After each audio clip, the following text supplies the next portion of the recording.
C'est la mode de dire faut être positif, sois positif, ne regarde pas de mauvais côté. Et nous-mêmes, nous nous disons je suis triste, je suis en dépression, non, j'ai pas envie aujourd'hui, j'ai envie de me sentir mieux, c'est pas grave, je vais mettre de côté ma dépression, mettre de côté tout ce que je ressens et je vais continuer en me disant tout va bien, nouveau jour, nouvelle expérience, j'oublie tous mes petits problèmes, je les mets de côté. En fait, ça, c'est la meilleure façon de se mettre soi-même de côté et donc nos émotions, nos réflexions, de les faire taire.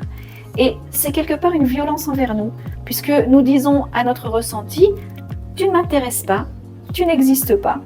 Et pour nous, c'est comme si on ne s'écoutait pas, on devient moins sensible, on ne perçoit plus nos intuitions, et on a aussi moins d'écoute pour nous-mêmes, et moins d'écoute pour les autres, moins de sensibilité pour les autres, moins de patience pour nous-mêmes et pour les autres.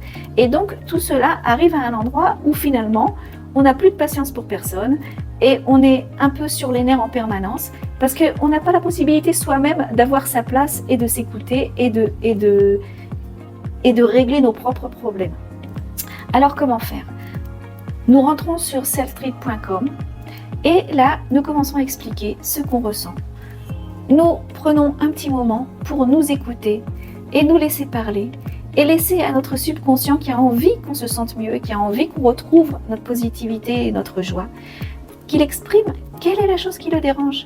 Et à ce moment-là, selftreat.com nous guide pour arriver à la compréhension exacte de ce qui nous dérange.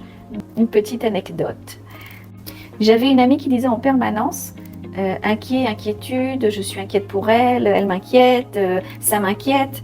Et elle essayait en permanence de se reprendre pour ne pas dire ce mot parce qu'il est négatif. Et en permanence, ce mot revenait. Donc, nous avons pris un peu de temps pour essayer de comprendre qu'est-ce que ce mot venait lui apprendre. Pourquoi elle était toujours en train de revenir sur ce mot. Et au fur et à mesure, nous avons compris que ce mot venait lui indiquer qu'au lieu d'aimer les gens, elle était inquiète pour les gens. Sa façon d'aimer, c'était d'être inquiète.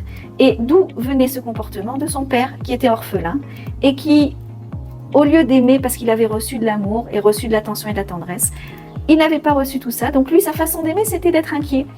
Et c'est ça qu'il leur avait enseigné. Il était inquiet pour eux, il se demandait qu'est-ce qui leur arrivait, il n'était pas content parce qu'il était inquiet.